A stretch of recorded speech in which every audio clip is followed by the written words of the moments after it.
Assalamualaikum warahmatullahi wabarakatuh. Selamat datang di channel Hikayat Ulama Nusantara. Sebelum lanjut video ini, jangan lupa dukung channel ini dengan cara subscribe dan tonton sampai tuntas.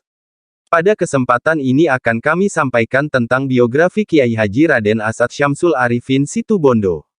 Semoga kita semua mendapat aliran barokah dari beliau. Amin ya rabbal alamin. Pecinta ulama yang berbahagia, Kiai Haji Raden Asad Syamsul Arifin, lahir pada tahun 1897 di Mekah, meninggal tanggal 4 Agustus tahun 1990 di Situbondo, pada usia 93 tahun. Beliau adalah pengasuh kedua pondok pesantren Salafiyah Syafi'iyah di Desa Sukorejo, Kecamatan Banyuputih, Kabupaten Situbondo.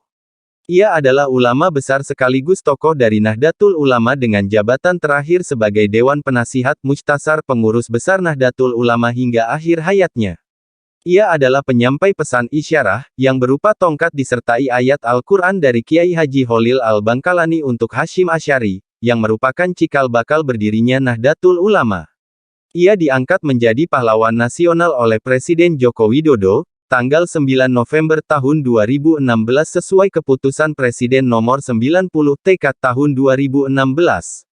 Riwayat hidup Kiai Haji Raden Asad Syamsul Arifin. Kehidupan awal. Kiai Asad adalah anak pertama dari pasangan Raden Ibrahim dan Siti Maimunah, keduanya berasal dari Pamekasan, Madura. Ia mempunyai adik bernama Abdurrahman. Ia dilahirkan di perkampungan Syihib Ali, dekat Masjidil Haram, Mekah, ketika kedua orang tuanya menunaikan ibadah haji dan bermukim di sana untuk memperdalam ilmu-ilmu keislaman. Kiai Asad masih memiliki darah bangsawan dari kedua orang tuanya. Ayahnya, Raden Ibrahim, yang kemudian lebih dikenal dengan nama Kiai Haji Syamsul Arifin, adalah keturunan Sunan Kudus dari jalur sang ayah. Sedangkan dari pihak ibu masih memiliki garis keturunan dari Sunan Ampel. Pada usia 6 tahun, Kiai Asad dibawa orang tuanya pulang ke Pamekasan dan tinggal di Pondok Pesantren Kembang Kuning, Pamekasan, Madura. Sedangkan adiknya, Abdurrahman, yang masih berusia 4 tahun dititipkan kepada Nyai Salhah, saudara sepupu ibunya yang masih bermukim di Mekah. Setelah 5 tahun tinggal di Pamekasan, Kiai Asad diajak ayahnya untuk pindah ke Asem Bagus, Situbondo, yang sekarang daerah tersebut masuk ke dalam Kecamatan Banyuputih, Situbondo. Daerah tersebut dulunya masih berupa hutan belantara yang terkenal angker dan dihuni oleh banyak binatang buas dan makhluk halus. Kiai Asad diajak ayahnya pindah ke Pulau Jawa untuk menyebarkan agama Islam di sana. Pendidikan Kiai Haji Asad Syamsul Arifin. Sebagai anak seorang ulama, sejak kecil Kiai Asad sudah mendapat pendidikan agama yang diajarkan langsung oleh ayahnya. Setelah beranjak remaja, ia dikirim ayahnya untuk belajar di Pondok Pesantren Banyuanyar, Pamekasan, sebuah pesantren tua yang didirikan oleh Kiai Haji Itsbat Hasan pada tahun 1785. Saat di pondok pesantren tersebut, Kiai Asad diasuh oleh Kiai Haji Abdul Majid dan Kiai Haji Abdul Hamid, keturunan dari Kiai Haji Itsbat. Setelah 3 tahun belajar di pesantren Banyuanyar, yaitu dari tahun 1910 sampai tahun 1913, ia kemudian dikirimkan ayahnya ke Mekah untuk menunaikan ibadah haji dan melanjutkan belajarnya di sana. Di Mekah, ia masuk ke Madrasah Al-Saulatiyah, sebuah madrasah yang sebagian besar murid dan guru-gurunya berasal dari Al-Jawi, Melayu. Ia belajar ilmu-ilmu keislaman kepada ulama-ulama terkenal, baik yang berasal dari Al-Jawi Melayu maupun dari Timur Tengah. Di antara guru-guru Kiai Asad ketika belajar di Mekah antara lain adalah 1. Syekh Abbas Al-Maliki 2. Syekh Hasan Al-Yaman 3. Syekh Muhammad Amin Al-Qutbi 4. Syekh Hasan Al-Masad 5. Syekh Bakir atau Kiai Haji Bakir asal Yogyakarta 6. Syekh Syarif As-Sinkiti. Setelah beberapa tahun belajar di Mekah, Kiai Asad kemudian pulang ke Indonesia. Setelah sampai di kampungnya, ia tidak langsung mengajar di pesantren ayahnya. Kiai Asad memutuskan untuk memperdalam ilmunya dan melanjutkan belajarnya.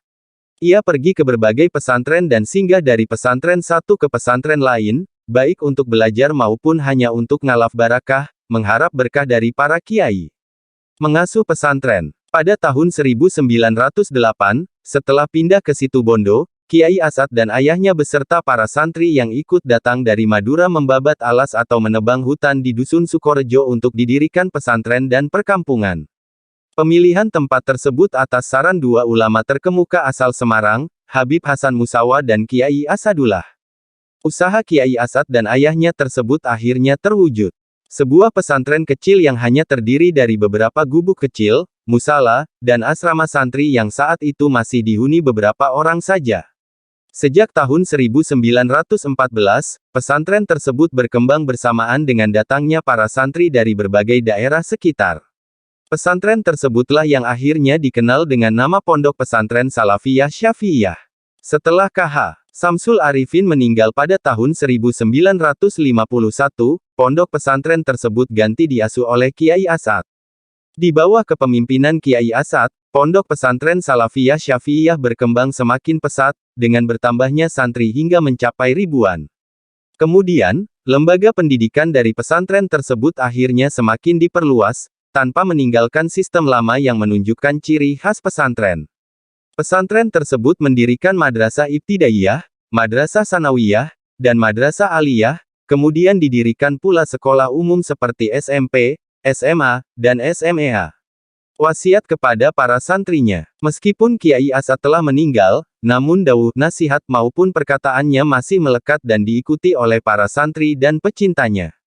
Di antara wasiat atau pesan Kiai Asad yang pernah ia sampaikan kepada para santrinya ialah 1. Santri Sukorejo yang keluar dari Nahdlatul Ulama, jangan berharap berkumpul dengan saya di akhirat.